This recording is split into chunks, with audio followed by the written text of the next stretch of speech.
Hello नमस्कार, कैसा है मेरा यूट्यूब परिवार। आज हम लोग बात करेंगे कि बैंक 90% जो लोन होता है उस पर तो रिकवरी करने के लिए उनके पास कोई लीगल राइट्स ही नहीं होते। बैंक जबरन यहाँ पे कस्टमर को परेशान कर रहा होता है और कस्टमर को इसकी जानकारी नहीं होती, जिसके कारण बैंक उनको आज भी परेशान कर रहा है और आने वाले दिनों में भी परेशान करते रहेगा।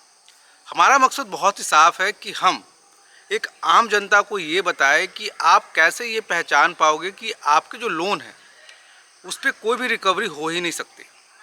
बैंक जबरन आपसे रिकवरी कर रहा है, आपसे पैसे मांग रहा है, आपको परेशान कर रहा है। अगर इसकी जानकारी आपको होगी तो आप भी बैंक को जवाब दे पाओगे और आप भी अपने लोन पर बहुत अच्छी राहत पा सकते हो। देखिए, आरबीआई ने, सुप्रीम कोर्ट ने और यहाँ खुद आपको ये जानकारी होनी चाहिए कि कैसे हम अपने रिकवरी प्रोसीजर को माफ़ करवा सकते हैं, कैसे रिकवरी प्रोसीजर पे हम रोक लगा सकते हैं, क्योंकि एक आम आदमी को इसके बारे में पता नहीं होता, जिसके कारण बैंक उनको हमेशा परेशान करती है। मैं यहाँ पे 3 ऐसे चीज़ों के बारे में बताना चाहूँगा जो सभी जितने भी ग्राहक हैं जिन्होंने बैंक से लोन लिया है उनको इसके बारे में पता होना बहुत ज़रूरी है। सबसे पहला, आरबीआई का ये गाइडलाइन बोलता है कि कोई भी रिकवरी एजेंट किसी भी कस्टमर को परेशान नहीं कर सकता, उनके मर्जी के खिलाफ रिकवरी नहीं कर सकता। क्रेडिट कार्ड हुआ, पर्सनल लोन हुआ, ऐसे मामले में वो सिर्फ आपसे मांग सकता है पैसे। और आरबीआई कई बार कह चुका है कि रिकवरी का जो प्रोसीजर होता है उसमें रिकवरी एजेंट को उनके नुकसान बताने का काम के लिए रखा गया है और पैसे को कस्टमर के मर्जी से लाने का। इसके अलावा रिकवरी एजेंट पे कोई खास उनके पास नियम नहीं होते। रिकवरी एजेंट तो खुद हायर एंड फायर पे रहते हैं और बहुत सारे बैंक और एनबीएफसी कंपनी के पास तो उनके खुद के रिकवरी एजेंट नहीं होते। थर्ड पार्टी एजेंसीज के थ्रू लोग रिकवरी एजेंट को हायर करते हैं। उसके बावजूद भी आज के डेट में रिकवरी सबसे ज़्यादा परेशान करने वाला, जो कस्टमर को परेशान कर रहा है, हरास कर रहा है, उनकी प्रतिष्ठा को भी कई बार हनन का काम करता है। सबसे पहले हम लोग बात करेंगे जो रिकवरी एजेंट के लिए आरबीआई का गाइडलाइन है। आरबीआई की गाइडलाइन से ये स्पष्ट है कि कोई भी रिकवरी एजेंट किसी भी कस्टमर को परेशान नहीं कर सकता। दूसरा, लिमिटेशन एक्ट। लिमिटेशन एक्ट आपको हक देता है कि आप रिकवरी प्रोसीजर को रोक सके। लिमिटेशन एक्ट ये भी आपको इजाज़त देता है कि बैंक अगर गलत ढंग से रिकवरी कर रहा है तो आप उसको बता सको कि आप इसके लिए एलिजिबल ही नहीं हो, आप इस लोन पे रिकवरी कर ही नहीं सकते। अगर कोई भी बैंक अपने टेन्योर के बाद, आपने बैंक से लोन लिया, उनका टेन्योर ख़त्म हो चुका है, अब बैंक के पास उस लोन को रिकवर करने का टेन्योर ख़त्म हो चुका है, अब उसके बावजूद भी बैंक अगर 3 साल तक पैसे नहीं रिकवर कर पा रहा या कोई भी लीगल एक्शन नहीं ले पा रहा, तो वो बैंक किसी भी कोर्ट में जाके इस चीज़ को चैलेंज नहीं कर सकता कि ये कस्टमर पैसे नहीं दे रहे हैं, हम इनके ऊपर लीगल एक्शन लेंगे।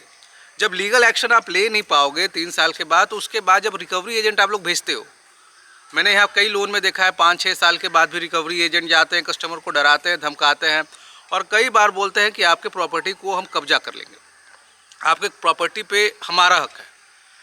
ये पूरी तरह से इलीगल है, जबकि बैंक इसमें कभी भी नहीं कर सकता।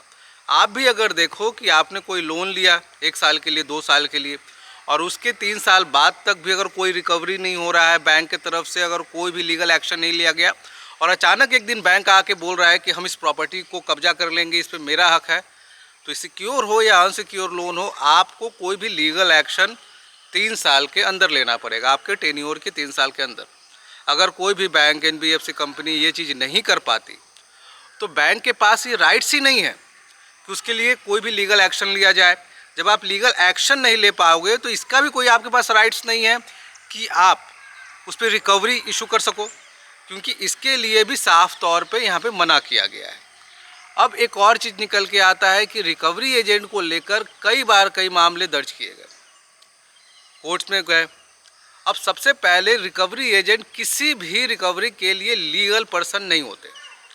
अगर कोई भी बैंक और एनबीएफसी कंपनी अगर आपके पास कोई भी रिकवरी एजेंट भेजता है, वो आपको बोलता है कि हम इस बैंक से आए, तो सबसे पहले तो उस रिकवरी एजेंट के पास आपने नोटिस किया होगा कभी भी उस बैंक का कोई भी आईडी प्रूफ नहीं होता।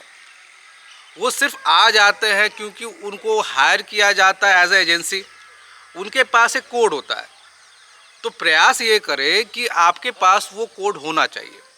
कभी भी जब आप ईएमआई देते हो तो जब रिकवरी एजेंट जो स्लिप काटते हैं उन पे उनका कोड मेंशन होता है।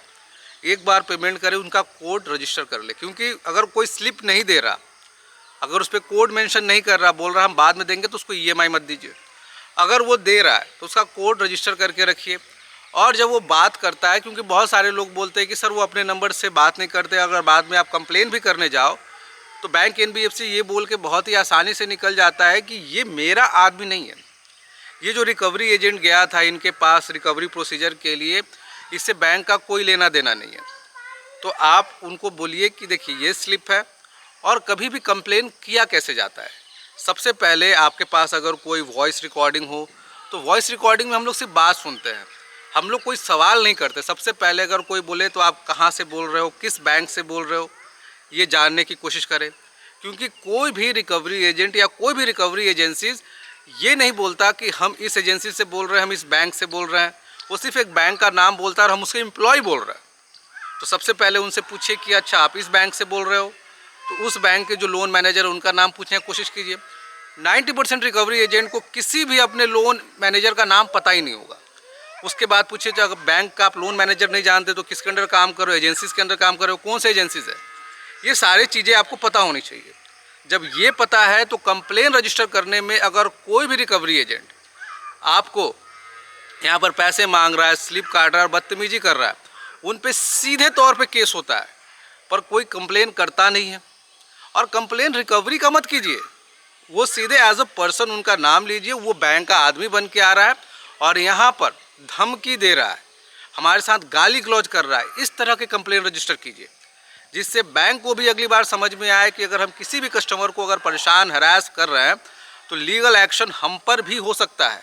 और जब भी कंप्लेन करने जाए तो वहाँ पे सबसे पहला उस रिकवरी एजेंट, बैंक जिस बैंक से है उसके मैनेजर का, इस सारे, क्योंकि अगर कोई भी बैंक आपके नाम लेकर अगर यहाँ पे रिकवरी कर रहा है, लोगों को धमकी दे रहा है, तो इसकी जिम्मेदारी 90% टाइम पे बैंक की होती है।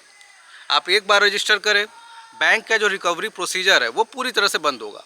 और कोई भी रिकवरी एजेंट आएगा बोलेगा कि नहीं आप पैसे नहीं दे रहे हो, तो उनको सीधे बोलिए आप ड्यू टू लॉ चलिए, ड्यू प्रोसेस ऑफ लॉ को फॉलो कीजिए। आप पे कोई भी लीगल एक्शन होता है आप लीगल एक्शन लीजिए, आपका जो भी प्रोसीजर है हम उसको फॉलो करेंगे, पर आपके पास ऐसे कोई राइट्स नहीं।